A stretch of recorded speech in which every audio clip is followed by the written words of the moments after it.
Magluto ako ng pakbit.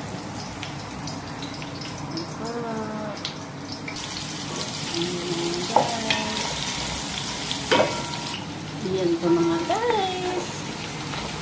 Gagawin ko lang brown. Tapos ihalo ko yung kamatis bago ang mga gulay.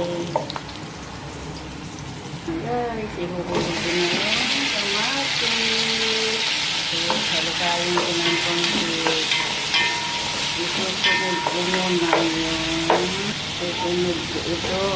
Kasi matagal maluto yung ano. Ayan. Tawag niyan. Malunggay. Bunga ng malunggay. Tapos, hinalo ko na mga kalabasa. At okra, sitaw at ampalaya. Mamaya na konti yung talong. Yan po mga guys. Nilagyan ko na ng sabaw. At konting kulo. Isusunod ko yung talong. Lalagyan ko ng pag-uong.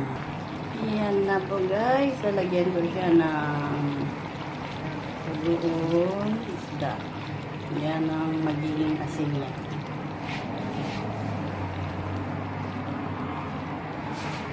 Tapos haluin. Mamaya konti. Ilagay ko yung pritong tilapia. Sabi ng kasama ko, ilagyan ko daw ng kangkong. Sige, ibabaw ko yung kangkong. Don't worry. Yan na po. First time ko magpakbit na may kangkong. Ayan na po. Ilalagay ko na si tilapia. Dalawa lang tilapia ilalagay ko. Ayan. Thanks for watching. Pasensya na po. Nag-uumpisa pa lang mag-live. Thank you.